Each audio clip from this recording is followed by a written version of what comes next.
Hello students, कैसे हैं आप सब। आशा करती हूँ आप बहुत ही अच्छे होंगे। और मैं मीता सिंह, रुचि क्लासेस 71 में आपका फिर से बहुत बहुत स्वागत है। तो देखिए, मैं आपके लिए संस्कृत स्टार्ट कर रही हूँ। संस्कृत में हम हमारे जो इम्पोर्टेंट टॉपिक हैं स्टार्टिंग में वो करेंगे और हम सारी संस्कृत को कंप्लीट करेंगे। मैं पूरी आपके लिए कोशिश करूंगी कि संस्कृत जिसे है ना टफ लगता है सब्जेक्ट, संस्कृत देखिए इतना टफ सब्जेक्ट है नहीं। अगर आपसे बात करूं आपको हिंदी अच्छे से समझ में आती है तो उससे रिलेट करते हुए हम संस्कृत को आराम से पढ़ सकते हैं। जैसे कि आपको पता है यूपी टेट में आपको पता है हमें सेलेक्ट करना होता है इंग्लिश, संस्कृत, उर्दू में से क्या है। अगर आपको इंग्लिश टफ लगती है तो हमारे पे एक ही ऑप्शन रह जाता है संस्कृत का। और मुझे लगता है अगर आपको संस्कृत आप लेते हैं तो आपको उसका 50% तो किससे मिल जाता है, हमारे हिंदी से ही मिल जाता है। देखिए, संस्कृत में थोड़ी थोड़ी चीजें समझनी होती है, इतनी बड़ी कोई ऐसी चीज नहीं है और उसमें मार्क्स भी अच्छे लाए जा सकते हैं। तो आज मैं आपके लिए टॉपिक लेके आई हूँ संस्कृत में त्रिमुनि। आपको पता है संस्कृत के त्रिमुनि बहुत ही फेमस है और इससे हमारे क्वेश्चन बनते हैं। ये हमारे यूपी टेट और सुपर टेट में दोनों ही आपके काम आएगा, या फिर जिस भी इसमें संस्कृत आती है हमारे उसमें भी आपको ये बहुत ही उपयोगी क्लास रहेगी। तो चलिए देख लेते हैं कौन कौन से त्रिमुनि होते हैं। आइएगा, देखिए सबसे पहले बात करती हूँ मैं महर्षि पाणिनि जी की। देखिए महर्षि पाणिनि जी थे कौन। अगर मैं इनके बारे में आपको बताऊं, कहते हैं महर्षि पाणिनि जी, इन्होंने क्या लिखा है आपको पता है, इन्होंने अष्टाध्याय लिखा है।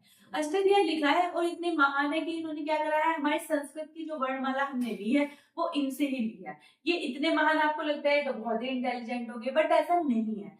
कहते हैं जब बचपन में छोटे थे तो इनका पढ़ाई लिखाई में क्या था, दिमाग बिल्कुल भी नहीं था। और जो टीचर्स थे वो इन्हें क्या करते थे, बाहर निकाल देते थे क्योंकि ये पढ़ते नहीं थे।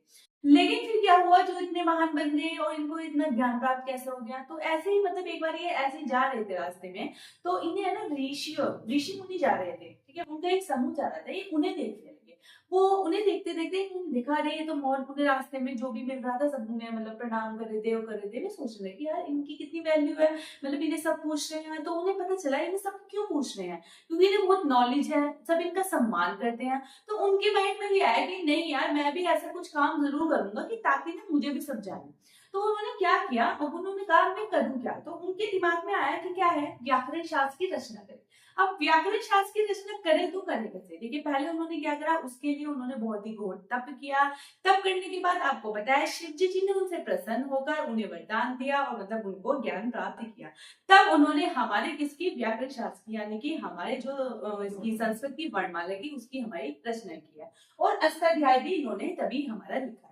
तो देखिए इतना ऐसा बच्चा जो मतलब बचपन में कुछ भी नहीं जानता था और इतना महान बन गया, इसका मतलब क्या है, इसका मतलब ये है कि आप और मैं ऐसा कोई भी इंसान नहीं है जो चाहे वो ना कर सके। तो बात यहाँ से शुरू होती है। और अब देखिए आज हम पाणिनि जी को पढ़ रहे हैं, आप देखो अब कितने महान ही होंगे और कहाँ भी पढ़ते भी नहीं थे। तो चलिए जानते हैं इनके बारे में, इनका जन्म कब हुआ। तो महर्षि पाणिनि जी ने जन्म की अगर मैं बात करूं तो 500 से 350 ईसा पूर्व इनका जन्म माना जाता है। 500 से 350 ईसा पूर्व इनका जन्म माना जाता है। देखिए इनका ना मेन, इनके बारे में बहुत ज्यादा लोग नहीं जानते, तो सिर्फ ये आइडिया है कि 500 से 350, ये बिल्कुल एग्जैक्ट नहीं है क्योंकि जिसके बारे में बहुत ज्यादा नॉलेज नहीं होती है, आइडिया लगाते हैं, वो बिल्कुल कंफर्म नहीं होता है। तो देखिए जानकारी इतनी मिलती है कि 500 से 350 ईसा पूर्व इनका जन्म पाया जाता है। अब देखिए पिता की बात करूं, इनके पिता कौन थे। इनके पिता जो थे वो थे हमारे पाणि। कौन थे इनके पिता, इनके पिता का नाम क्या था, पाणि। ये भी क्वेश्चन कभी कभी बन जाता है। बात करते हैं इनकी माता की। तो माता कौन थी, माता जी थी इनकी दाक्षी। माता का नाम क्या था, माता का नाम था इनका दाक्षी। बात कर लेते हैं गुरुदेव की, जिनसे इन्होंने शिक्षा प्राप्त करी, गुरु वर्ष या उपवर्ष। या तो वर्ष आएगा या फिर उपवर्ष। इनके गुरु का नाम काफी बार पूछा गया है तो इसलिए आपको बता रही हूँ कि वर्ष या उपवर्ष कुछ भी आ सकता है। बात कर लेते हैं व्याकरण शास्त्र, मोस्ट इंपोर्टेंट है। देखिए क्वेश्चन ये बनता है हमारा कि व्याकरण शास्त्र इन्होंने कौन सा लिखा है। तो देखिए व्याकरण शास्त्र कहते हैं ये हमारे संस्कृत का मूल ग्रंथ भी माना जाता है अष्टाध्यायी का। अष्टाध्यायी की बात करूं तो अष्टाध्यायी में क्वेश्चन ये बनता है तो कितने अध्याय होते हैं। तो अष्टाध्यायी में हमारे कितने अध्याय हैं, 8 अध्याय। ये भी क्वेश्चन बनता है कि अष्टाध्यायी में कितने पाद हैं हमारे। तो अष्टाध्यायी में हमारे 4 पाद होते हैं। तो यानी कि 8 गुना 4 बराबर यहाँ पर हमारे 32 पाद होते हैं। अगर आपसे पूछे कितने पाद है तो यहाँ पर हो जाएगा हमारा 30, यानी कि 32 पाद होते हैं। कैसे होते हैं मैंने आपको बताया, 8 अध्याय है और उसमें 4 पाद है। तो 8 चौक क्या हो जाएगा, 8 चौक 32। तो यहाँ पर 32 पाद हो जाते हैं। अष्टाध्यायी में अगर मैं आपको संधि की बात करूं, एक बार ये भी क्वेश्चन आया था कि अष्टाध्यायी में हमारी कौन सी संधि है, तो ये हमारे यहाँ पर दीर्घ संधि है। दीर्घ संधि जब आपको बताऊंगी तब मैं आपको बताऊंगी ये कैसे हो जाएगी। फिलहाल आप इतना जानिए अष्टाध्यायी में संधि कौन सी है, संधि है हमारी यहाँ पर दीर्घ संधि। अब देखिए समास भी पूछा जाता है अष्टाध्यायी में। अष्टाध्यायी में समास की बात करूं तो कौन सा समास होता है, ये होता है हमारा द्विगु समास। कौन सा समास होता है, ये होता है हमारा द्विगु समास। तो ये बात हुई हमारे अष्टाध्यायी की। आपको पता है अष्टाध्यायी एक महान हमारा शास्त्र है और ये इसमें पाणिनि जी इसके लिए ही हमारे फेमस हैं ज्यादा। अब बात कर लेते हैं इन्होंने शिक्षा ग्रहण की थी कहाँ से। तो पाणिनि ने अगर शिक्षा ग्रहण की मैं आपसे बात करूं तो इन्होंने की थी वहां पर तक्षशिला विश्वविद्यालय में। ठीक है, तक्षशिला विश्वविद्यालय से इन्होंने शिक्षा प्राप्त की। इन्हें फिर बाद में इंटरेस्ट बन गया था, बचपन में नहीं था, तो इसलिए ऐसा होता है। बहुत सी चीज देखो क्या होता है, कुछ तो टीचर पे डिपेंड कर लेता है। बहुत सी चीजें हमारी ऐसी होती है, जैसे सब्जेक्ट होता है आपका। जैसे मैं आपको बता करूँ, मेरा जो एसएसटी सब्जेक्ट था जब हम पढ़ते थे 10th में, बट 10th के टीचर में जो थे ना एसएसटी वाले बिल्कुल भी अच्छे नहीं थे। अच्छे क्या मतलब, वो अच्छे से पढ़ाते नहीं थे, मेरा इंटरेस्ट बिल्कुल नहीं बना। फिर बाद में आ गया, मतलब जब कंपटीशन में आए तो तब बना मेरा एसएसटी में इंटरेस्ट। तो देखिए चीजें हमारे जो टीचर पे भी बहुत ज्यादा डिपेंड करता है कि वो हमारा इंटरेस्ट चीज में कैसे बनाएगा। इस पे बहुत बच्चा है ना, देखो जो छोटे होते हैं ना, हमें ना टीचिंग अगर अच्छा मिल गया ना तो हमारा वो सब्जेक्ट अच्छा ही रहेगा। अगर आपको अच्छे से नहीं समझाएगा तो बच्चा उसे सोचेगा ये टफ सब्जेक्ट है। तो बात ऐसी है। तो यहाँ पर इन्होंने तक्षशिला विश्वविद्यालय में इन्होंने शिक्षा ग्रहण की थी। प्राचार्य की बात करूं तो प्राचार्य कहाँ थे, प्राचार्य रहे हैं, यानी कि इन्होंने कहाँ पर प्रचार किया है, ये नालंदा में प्रचार्य रहे हैं। देखिए प्रथम सूत्र पूछा जाता है कि जो हमारे स्वाध्याय का प्रथम सूत्र कौन सा था, तो वो था हमारा वृद्धिराजेश। कौन सा था, वृद्धिराजेश। एक क्वेश्चन ये भी बनता है कि अंतिम सूत्र कौन सा था। अंतिम सूत्र की बात करूं तो वो क्या था, हमारा ए क्या था, हमारा अंतिम सूत्र था। तो ये था हमारे महर्षि पाणिनि जी के बारे में। अगर आपसे क्वेश्चन बनेंगे तो इससे बाहर कोई और क्वेश्चन नहीं बनेगा आपका। चलिए अब जानते हैं इनके बारे में। और किसके, ये तो हमारे होंगे पहले मुनि। तो इसमें मुनि की बात करें, सेकंड मुनि पे आ जाते हैं। ये है महर्षि कात्यायन जी। महर्षि कात्यायन जी, अब देखिए इनके बारे में क्या है। जन्म इनका अगर मैं बात करूं 250 ईसा पूर्व इनका जन्म माना जाता है। देखिए इनके माता पिता के बारे में अज्ञात है, कोई इनको फुल नॉलेज नहीं है कि ये मतलब इनके माता पिता कौन थे। एक चीज मानी जाती है कि इनका जो जन्म है वो दक्षिण भारत में माना जाता है, बट वो भी कंफर्म नहीं है दक्षिण भारत में कहाँ पर। बस इतना ही ज्ञात है कि दक्षिण भारत में ये पैदा हुए थे। बात कर लेते हैं 1250 सूत्रों पर इन्होंने 4000 वार्तिक लिखे हैं। 1250 सूत्र किसके, वो भी हमारे अष्टाध्यायी में। किसके, अष्टाध्यायी। अष्टाध्यायी के 1250 सूत्रों पर इन्होंने क्या लिखा है, वार्तिक लिखा है। अगर आपसे बात करूं, एक क्वेश्चन ये भी बनता है कि इनका महाकाव्य कौन सा था। तो महाकाव्य की अगर बात की जाए तो वो था हमारा स्वर्गारोहण। स्वर्गारोहण कौन था, इनका महाकाव्य।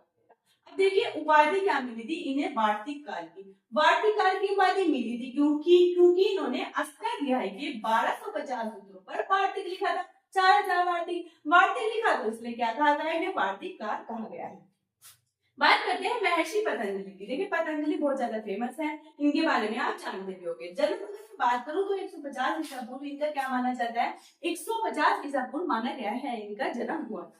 इनका भी मैंने आपको बताया बहुत ज्यादा कंफर्म नहीं है ये चीजें, बस ये है कि थोड़ा आइडिया है कि इनका जन्म तब हुआ था। बात करें महाभाष्य। महाभाष्य इन्होंने लिखा है 84 आहनि। आहनि का मतलब होता है प्रतिदिन, यानी कि 24 मतलब 24 एक दिन में जो 24 घंटे होते हैं ना, तो उसे बोलते हैं आहनि बोलते हैं। अगर मैं बात करूं उपाधि की, उपाधि किसे क्यों मिली है, महाभाष्य का। क्योंकि भाष्य महाभाष्य लिखा है तो उपाधि क्या मिल गई, महाभाष्य का। जैसे इन्होंने वार्तिक लिखा था तो उपाधि क्या मिल गई थी, हमारे वार्तिक काल मिल गई थी। अगर मैं बात करूं इनका महाकाव्य क्या है, महाकाव्य की बात करूं तो महानंद। महानंद जो है वो इनका क्या है, हमारा महाकाव्य है। देखिए योग शास्त्र के प्रणेता माने जाते हैं। योग शास्त्र आपको पता है पतंजलि फेमस भी है, जैसे आपको योग के लिए बहुत ही फेमस है। और अब तो आपको पता है योग बहुत ज्यादा लोगों को मतलब लोग जानने लगे हैं, पहले नहीं जानते थे। और योग से काफी स्वास्थ्य भी अच्छा हुआ है। आपको भी योग जरूर करना चाहिए अगर आपको टाइम मिले तो। ऐसे है ना 10-15 मिनट निकाल लिया कीजिए, क्योंकि योग से कहते हैं माइंड भी शार्प रहता है हमारा और हम थोड़े एक्टिव भी रहते हैं। चलिए, और क्या होता है इसमें ग्रंथ की अगर मैं बात करूं, ग्रंथ हमारा यहाँ पर इनका कौन सा ग्रंथ हो जाता है, तो ग्रंथ था यहाँ पर योग सूत्र। तो देखिए ये हमारे त्रिमोनी थे, जन्म बताया मैंने आपको 500 से 350 ईसा पूर्व यहाँ पर जन्म है। पिता इनके पाणिन थे, माता का क्या नाम था, माता इनकी थी हमारी दाक्षी। गुरु कौन थे, वर्ष या उपवर्ष कह सकते हैं आप। और अगर व्याकरण शास्त्र की बात करूं तो अष्टाध्याय लिखा है इन्होंने, उसमें 8 अध्याय होते हैं और हमारे 4-4 पाठ होते हैं। तो पाठ टोटल मिला के कितने हो जाएंगे, 32 हमारे हो जाएंगे पाठ। यहाँ पर अगर मैं बात करूं कौन सी संधि, तो दीर्घ संधि इसमें अष्टाध्याय में। और आपसे समास की बात करूं तो हमारा द्विगु समास हो जाता है। शिक्षा ग्रहण की थी तक्षशिला विश्वविद्यालय में, प्राचार्य रहे थे, ये कहाँ पर रहे थे, प्राचार्य रहे थे ये नालंदा में। प्रथम सूत्र की बात करूं तो कौन सा सूत्र है इनका, प्रथम सूत्र है इनका वृद्धि राजेश। अंतिम सूत्र की बात करूं तो वो क्या हो जाता है, हो रहा है इनका क्या है, अंतिम सूत्र।